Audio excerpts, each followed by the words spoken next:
Hello student, most welcome आज की class में। देखिए हम लोग इनर प्रोडक्ट स्पेस पिछले क्लास में कंटिन्यू कर चुके थे और मैंने आपको बताया था कि किसी भी वेक्टर स्पेस पर इनर प्रोडक्ट आपका कैसे डिफाइन होता है।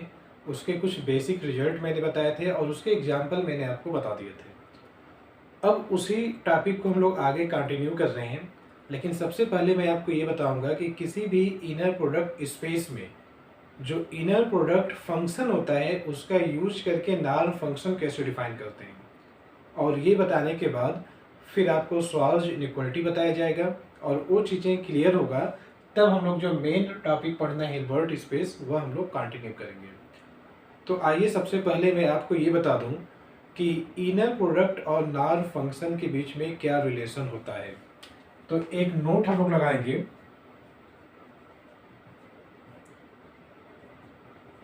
If small x is any element of an inner product space,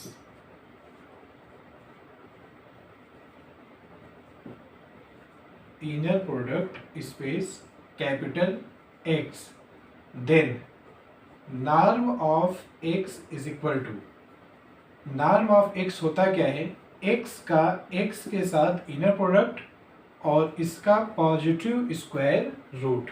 क्योंकि स्क्वायर रूट आप निकालते हैं तो आंसर प्लस और माइनस दोनों आ सकता है, तो आपको पॉजिटिव स्क्वायर रूट लेना होगा क्योंकि नॉर्म लेंथ को डिनोट करता है और ये नेगेटिव नहीं होता है। तो ऐसे डिफाइन होता है, या इसी चीज को हम लोग ये भी लिखते हैं, नॉर्म ऑफ x का square is equal to x का x के साथ इनर प्रोडक्ट। तो ये आपका किसी भी इनर प्रोडक्ट स्पेस में कोई एलिमेंट x लेते हैं तो उसके नॉर्म की ये डेफिनेशन होती है, ऐसे ये डिफाइन किया गया है। इस पर एक थ्योरम भी है जो आगे मैं आपको कराऊंगा।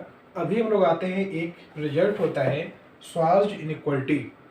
तो उस इनइक्वालिटी को पहले मैं प्रूव कर ले रहा हूँ, तो इसके बाद आप हेडिंग बनाएंगे स्वाल्ज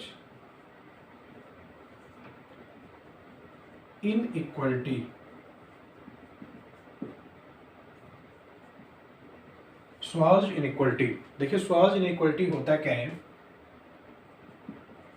if small x and small y are any two elements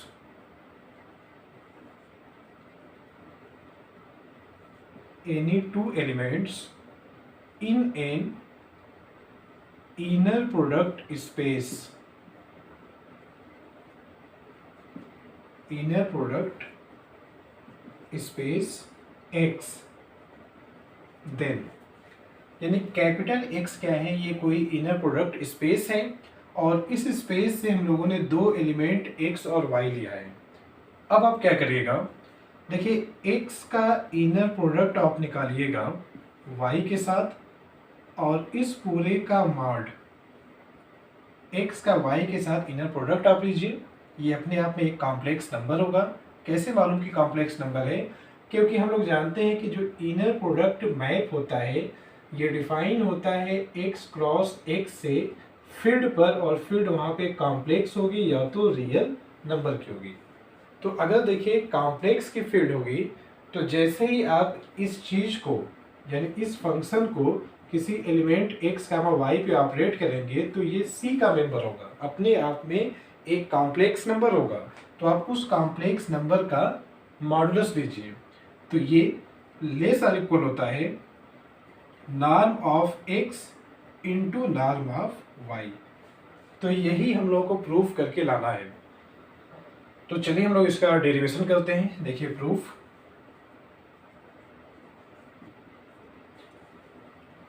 इस प्रूफ में हम लोग ये पहले समझेंगे कि देखिए जो ये ओवरऑल पूरी इनइक्वालिटी बताई गई है उसमें ये कहा गया है कि x और y ये स्पेस के कोई भी दो एलिमेंट हो सकते हैं। तो आपके x और y जीरो भी हो सकते हैं और नॉन जीरो भी हो सकते हैं। हम लोग ये लिखेंगे if any one of x and y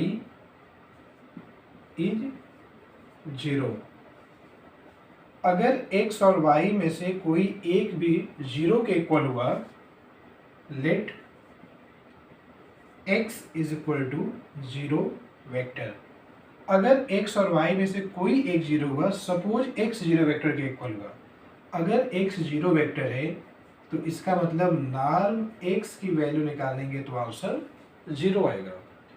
अगर x आपका 0 वेक्टर है तो नॉर्म की जो डेफिनेशन होती है उससे क्लियर हो गया कि x का नॉर्म आपको 0 मिलेगा। आल्सो इसमें देखिएगा, अच्छा ये चीज नॉर्म x 0 है तो यहां से आपको मिल जाएगा राइट हैंड साइड, जो आपको प्रूफ करके लाना था, ये अगर 0 के इक्वल है तो पूरा राइट हैंड साइड क्या बन जाएगा 0। और इसी में हम लोग देखें, अगर x आपका 0 है तो 0 वेक्टर का y के साथ इनर प्रोडक्ट क्या बनेगा 0। देखिए पिछली क्लास में चेक करिएगा, जस्ट इसके पहले वाली क्लास में, तो वहाँ पर इसके पहले की जो 2 क्लासेज मैंने आपको बताया था, उस क्लासेज में मैंने ये सब चीज़ें करा दिया है कि किसी भी वेक्टर का 0 वेक्टर के साथ इनर प्रोडक्ट 0 होता है।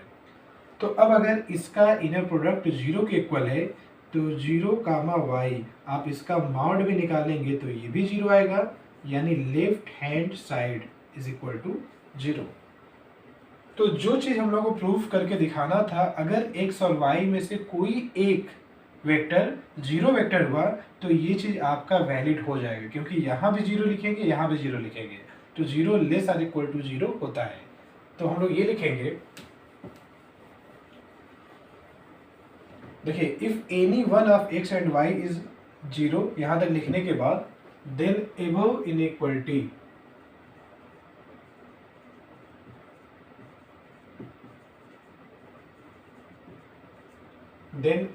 Inequality hold. जो ये इनइक्वलिटी दी गई थी, अगर x और y में से कोई एक भी 0 बना तो वह होल्ड कर जाएगा। तो हम लोग ये मान के चलेंगे कि 0 वेक्टर के लिए तो वैलिड है, ये दिखा चुके, अब ओनली दिखा देंगे कि ये नॉन 0 वेक्टर के लिए वैलिड है। नाउ वी सपोज दैट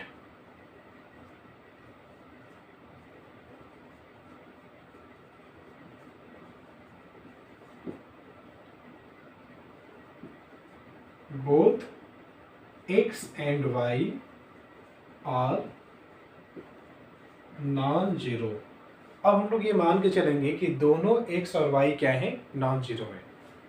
अच्छा अब यहां से देखिएगा, सिंस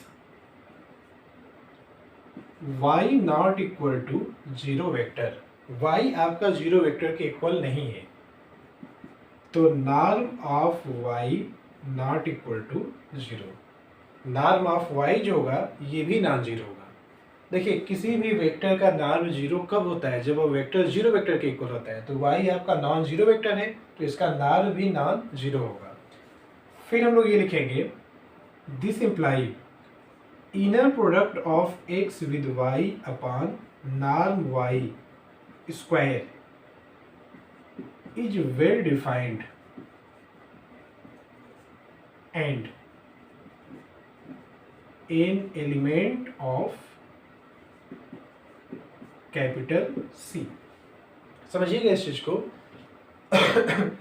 देखिए जब भी किसी 2 एलिमेंट का इनर प्रोडक्ट निकालते हैं तो ये पूरा स्केलर होगा, क्योंकि ये इमेज फील्ड में जाती है, C में जाती है, और ये भी स्केलर है। तो 2 स्केलर को डिवाइड करेंगे तो वो भी एक स्केलर होगा, यानी C का एक मेंबर होगा। हम लोग क्या करेंगे, डिफाइन, अगर ये पूरा स्केलर है तो x का y के साथ inner product upon norm of y का स्क्वायर, इसको हम लोग डिनोट करेंगे अल्फा से, where alpha belongs to C, set of complex number. तो अगर ये पूरा एक स्केलर है तो आप इस स्केलर को अल्फा से डिनोट कर लीजिएगा। आगे हम लोग ये लिखेंगे, since capital X is an inner product space and x comma y is a member of capital X। देखिए x आपका एक इनर प्रोडक्ट स्पेस है और स्मॉल एक्स स्मॉल वाई इस स्पेस के दो एलिमेंट हैं। तो अब ये करेंगे हम लोग, देखिए इसका यूज तो आगे करना रहेगा, जो ये लाइन मैंने लिखा है, और इस पूरे को मैं रफ करके इसके आगे का हिस्सा फिर कंटिन्यू करके आपको बता रहा हूँ। तो देखिए जो चीज़ें हमें यूज करना था उसको छोड़ के बाकी चीज़ों को मैं मिटा चुका हूँ। अब हम लोग इसको आगे कंटिन्यू कर रहे हैं। एक्स आपका एक इनर प्रोडक्ट स्पेस है, यानी अपने आप में ये एक वेक्टर स्पेस भी होगा, और एक्स वाई इस स्पेस के दो मेंबर हैं। तो आप जानते हैं कि वेक्टर स्पेस में दो एलिमेंट का लीनियर कॉम्बिनेशन वो भी उसी स्पेस का एलिमेंट होगा। तो तुरंत हम लोग यहाँ से ये कह सकते हैं कि x minus alpha y is also member of x। तो एक जगह पे हम लोगों ने स्केलर 1 लिखा है और अगले जगह पे स्केलर हम लोग माइनस अल्फा लिखे हैं। तो अगर x और y ये एक वेक्टर स्पेस का एलिमेंट है तो इनका लीनियर कॉम्बिनेशन ये भी इस स्पेस का मेंबर होगा, यानी x माइनस अल्फा वाई अपने आप में एक वेक्टर होगा। और हम लोग जानते हैं कि किसी भी वेक्टर का जो नॉर्म होता है वह ऑलवेज ग्रेटर देन और इक्वल टू 0 होता है। तो हम लोग यहाँ से ये भी कह सकते हैं कि norm of x minus alpha y का स्क्वायर इज ग्रेटर देन और इक्वल टू 0। इसको हम लोग बनाएंगे जो अल्फा डिफाइन किया गया था इक्वेशन फर्स्ट, और इसको कह देंगे इक्वेशन सेकेंड। अच्छा, अब हम लोग आते हैं बट अब हम लोग करेंगे ये कि हम लोग इसी का आंसर निकालेंगे, इसका आंसर निकालेंगे, जो सॉल्व इनइक्वालिटी में प्रूफ करके लाना है वो अपने आप आपको मिल जाएगा। हम लोग ये जानते हैं कि norm of x minus alpha y का स्क्वायर, इसकी डेफिनेशन ये होती है x माइनस अल्फा वाई का inner product x minus alpha y के साथ। अभी इसी क्लास में नोट करके मैंने बता दिया था कि किसी भी वेक्टर के नॉर्म का स्क्वायर क्या होता है, उस वेक्टर का उसी वेक्टर के साथ इनर प्रोडक्ट। तो अगर आपको x minus alpha y norm का स्क्वायर है तो आप इसको लिख सकते हैं inner product of x minus alpha y with x minus alpha y. और अब आप इसको मल्टीप्लाई करिए, देखिए x से मल्टीप्लाई होगा तो x का x के साथ इनर प्रोडक्ट, फिर ये x यहाँ मल्टीप्लाई होगा तो माइनस, देखिए x पहला वेरिएबल है और अल्फा वाई सेकेंड में है। तो मैंने बताया था कि फर्स्ट वेरिएबल से अल्फा बाहर होता है तो अल्फा लिखा जाता है, लेकिन सेकेंड वेरिएबल से जब अल्फा बाहर होता है तो उसके ऊपर कॉन्जुगेट लग जाता है। तो यहाँ से जब अल्फा बाहर जाएगा तो अल्फा बार हो जाएगा और x का y के साथ इनर प्रोडक्ट प्लस या माइनस, देखिए x यहाँ मल्टीप्लाई हो गया, x यहाँ मल्टीप्लाई हो गया। अब अल्फा y को मल्टीप्लाई करेंगे x के साथ, तो ये अल्फा फर्स्ट वेरिएबल में है तो ये बाहर जाएगा तो अल्फा होगा और y का इनर प्रोडक्ट x के साथ, फिर माइनस अल्फा y यहाँ मल्टीप्लाई होगा तो minus minus plus, minus minus plus हो जाएगा। अल्फा y मल्टीप्लाई होगा इस अल्फा y से, यहाँ से अल्फा बाहर आएगा तो अल्फा लिखेंगे, लेकिन यहाँ से अल्फा जब बाहर जाएगा तो अल्फा बार ये लिखेंगे, और y का y के साथ इनर प्रोडक्ट ऐसे लिखा जाएगा इस चीज को। फिर हम लोग इसको आगे लिखेंगे, देखिए ये चीज आपका हो जाता है नॉर्म x का स्क्वायर माइनस अल्फा बार की वैल्यू आप यहाँ से लिखिएगा। देखिए अल्फा बार क्या होगा, इसका बार लगाएंगे तो ये वाला नंबर कॉम्प्लेक्स नंबर है, लेकिन जहाँ नॉर्म हो गया, क्योंकि नॉर्म आपका रियल नंबर होता है और वो भी निगेटिव नहीं, या तो जीरो या तो पॉजिटिव, तो इस पर कॉन्जुगेट नहीं लगाएंगे, कॉन्जुगेट केवल ऊपर पे लगाएंगे। तो क्या लिखेंगे हम लोग, अल्फा बार की जगह पर x का इनर प्रोडक्ट y के साथ इसका कॉन्जुगेट अपॉन नॉर्म y का स्क्वायर इनटू, फिर आगे ये लिखा गया था यानी x का इनर प्रोडक्ट y के साथ। यहाँ तक हो गया। अब इस अल्फा की जगह पे आप ये लिखिएगा यानी x का y के साथ inner product upon norm y का स्क्वायर इनटू, देखिए जो y(x) लिखा गया है ना, y कामा x, उसको रिवर्स करिए x कामा y लिखिए। तो जैसे ही आप x कामा y लिखेंगे तो इसके ऊपर कॉन्जुगेट लग जाएगा। यहाँ तक हो गया। अब अल्फा अल्फा बार, तो आप जानते हैं कि अल्फा अल्फा बार किसी भी कॉम्प्लेक्स नंबर को उसके कॉन्जुगेट से मल्टीप्लाई करते हैं तो मॉड का स्क्वायर हो जाता है। ये रिजल्ट हम लोग यहाँ यूज करेंगे।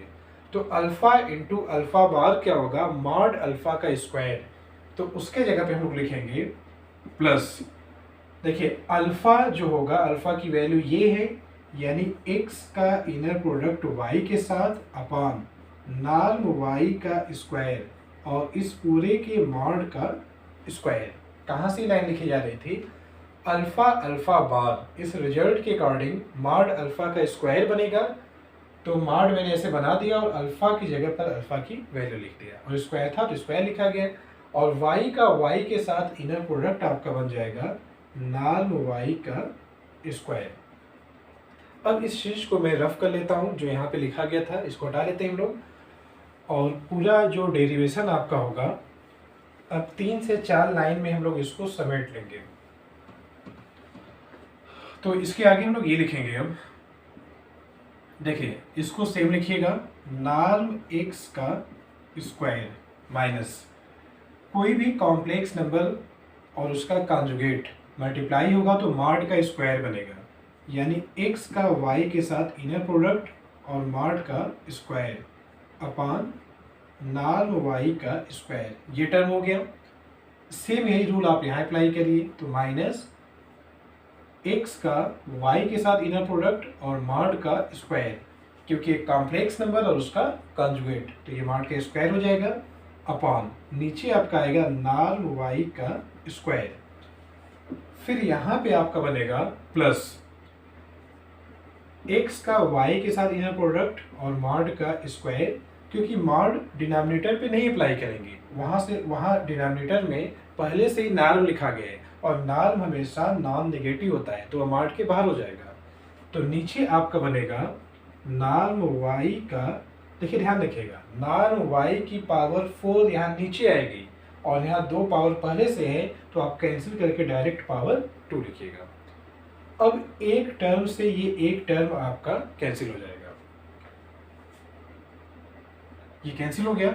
और कैंसिल होने के बाद बाकी जो ये हिस्सा बचा है आप इसको एलसीएम लेके लिखिएगा, नॉर्म x का स्क्वायर नॉर्म y का स्क्वायर माइनस x का y के साथ इनर प्रोडक्ट और मॉड का स्क्वायर अपान नॉर्म y का स्क्वायर। ये हो गया। अभी आप देखिएगा मैंने यहाँ पे रफ कर दिया है, जो इक्वेशन नंबर 2 था उसके according x minus alpha y norm का स्क्वायर इज ग्रेटर देन और इक्वल टू 0। इक्वेशन 2 जो यहाँ पे लिखा गया था, अभी मैंने रफ किया है उसको, आप देखिएगा वह यही इक्वेशन लिखा गया था। आप वैसे भी जानते हैं कि किसी भी वेक्टर के नॉर्म का स्क्वायर ऑलवेज नॉन नेगेटिव होता है, तो आप देखिए ये चीज़ नॉन नेगेटिव है और इसके इक्वल ये है, तो ये भी आपका क्या हो जाएगा, नॉन नेगेटिव होगा। तो हम लोग ये लिखेंगे। अच्छा यहाँ पे हम लोगों ने एलसीएम लिया था, तो ये लाइन यहाँ तक होगी, ये लाइन यहाँ होगी, और वाई स्क्वायर का जो नॉर्म था उसको हम लोग मिडिल में लिखेंगे। ये हो गया। तो देखिए ये चीज़ इसके इक्वल है और ये आपका नॉन नेगेटिव है, तो ये भी नॉन नेगेटिव होगा, यानी नॉर्म x का स्क्वायर नॉर्म y का स्क्वायर माइनस x का y के साथ इनर प्रोडक्ट और मॉड का स्क्वायर अपान नॉर्म y का square is also greater than और इक्वल टू 0। इसके जगह पर इसकी वैल्यू रखी गई। अब आप इसको इधर लेकर जाइए। इस वाले पोर्शन को मैं रफ करके अभी आगे मैं बता दे रहा हूँ।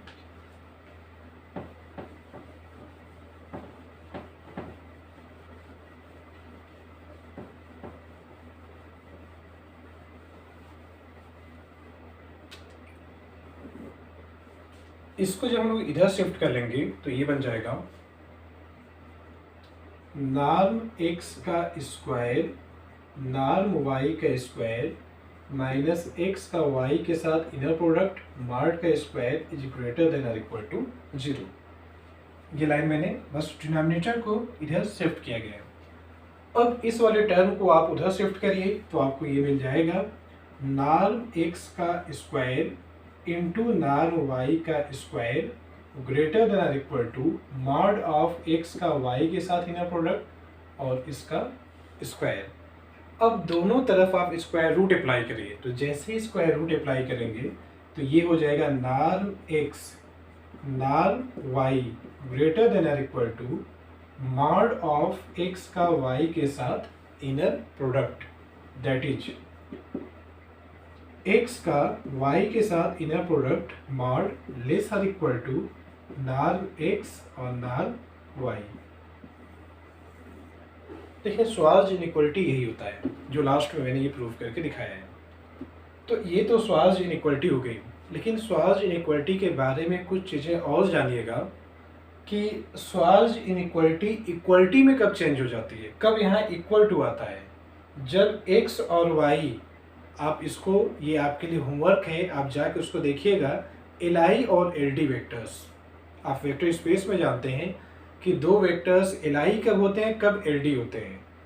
तो li ld पर आप ये चेक कर सकते हैं कि जब यहाँ पे इक्वल टू की साइन कब आएगी, जब वेक्टर्स li होंगे कि ld होंगे। तो ये सब चीज़ें जाके आप सेल्फ वेरीफाई कर लीजिएगा।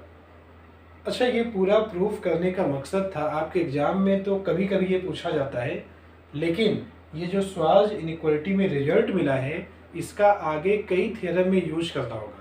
और ये एक जगह और आप पढ़ते हैं बीएससी सेकेंड ईयर में। बीएससी सेकेंड ईयर में जहाँ वेक्टर स्पेस होता है वहाँ भी ये सब टॉपिक है। तो आज की क्लास में हम लोग यहाँ पे क्लोज करते हैं और अगले क्लास में मिलेंगे तो डायरेक्ट हम लोग स्टार्ट करेंगे अब हिल्बर्ट स्पेस। थैंक यू अपना टाइम देने के लिए।